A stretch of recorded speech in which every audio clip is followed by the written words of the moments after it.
ओम शांति। अव्यक्त मुरली रिवीजन में आज हम अव्यक्त बाप दादा के 13 नवंबर 1969 के चले हुए महावाक्य रिवाइज करेंगे। मुरली का सार है बाप दादा की उम्मीदें।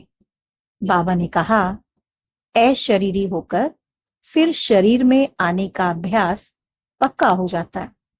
जैसे बाप दादा अशरीरी से शरीर में आते हैं, वैसे ही तुम सभी बच्चों को भी अशरीरी होकर के शरीर में आना है।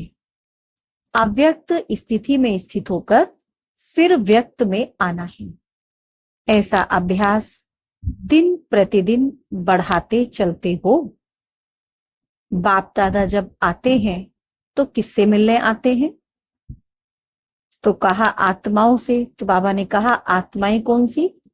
जो सारे विश्व में श्रेष्ठ आत्माएं हैं। उन श्रेष्ठ आत्माओं से बाप दादा का मिलन होता है। इतना नशा रहता है। हम ही सारे विश्व में श्रेष्ठ आत्माएं हैं। श्रेष्ठ आत्माओं को ही सर्वशक्तिमान के मिलन का सौभाग्य प्राप्त होता है। तो बाप दादा भ्रकुटी के बीच में चमकते हुए सितारे को ही देखते हैं। तुम सितारों को किस किस नाम से बुलाया जाता है? एक तो लकी सितारे भी हो और नैनो के सितारे भी। और कौन से सितारे हो? जो कार्य अब बच्चों का रहा हुआ है, उस नाम के सितारे को भूल गए। जो मेहनत का कार्य है वह भूल गए हो। याद करो अपने कर्तव्य को। बाप दादा के उम्मीदों के सितारे, बाप दादा के जो गाए हुए हैं वही कार्य अब रहा हुआ है। बाप दादा जो उम्मीदें बच्चों से रखते हैं वह कार्य पूरा किया हुआ है। बाप दादा एक एक सितारे में यही उम्मीद रखते हैं कि एक एक अनेकों को परिचय देकर लायक बनाए। एक से ही अनेक बनने हैं। यह चेक करो कि हम ऐसे बने हैं। अनेकों को बनाया है, उसमें भी क्वांटिटी तो बन रहे हैं, क्वालिटी बनाना है।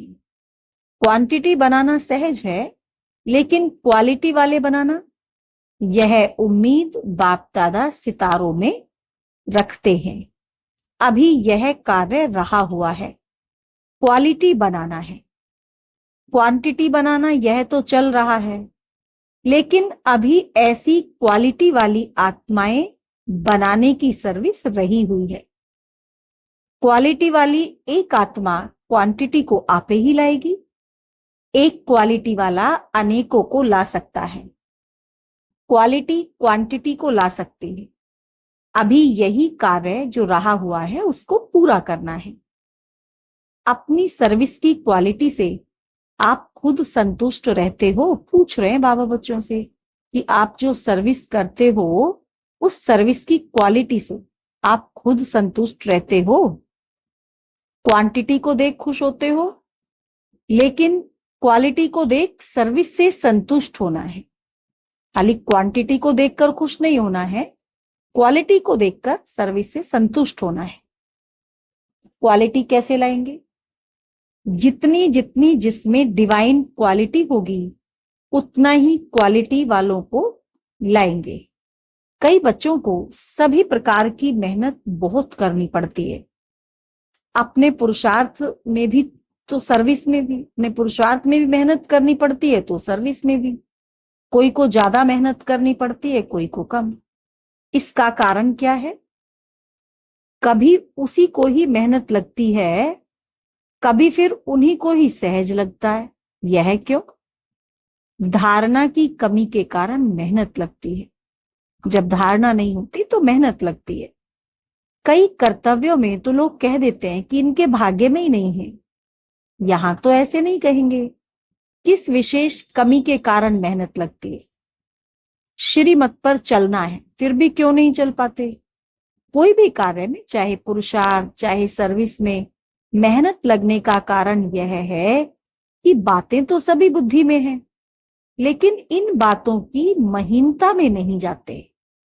महीन बुद्धि को कभी मेहनत नहीं लगती।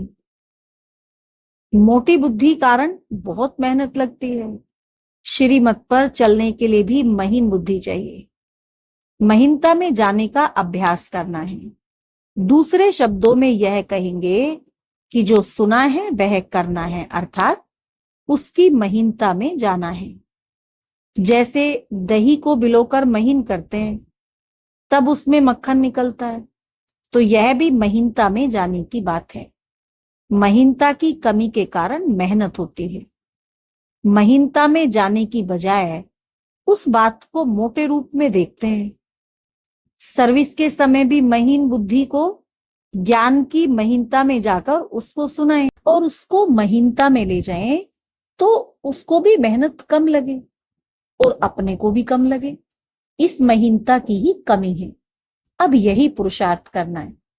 शारीरिक शक्ति भी कब आती है? जब भोजन महीन रूप से खाओ, तो उस भोजन की शक्ति बनती है। चबा चबा कर भोजन खाते हैं तो उस भोजन से शक्ति मिलती है। तो भोजन का महीन रूप क्या बन जाता है? खून बनता है, और जब खून बन जाता है तब शक्ति आ जाती है। तो अब सिर्फ बाहर के ऊपर के रूप को न देखते हुए अंदर जाने की कोशिश करो। जितना हर बात में अंदर जाएंगे, तब रत्न देखने में आएंगे और हर एक बात की वैल्यू का पता पड़ेगा। जितना ज्ञान की वैल्यू, सर्विस की वैल्यू का मालूम होगा, उतना आप वैल्यूबल रत्न बनेंगे।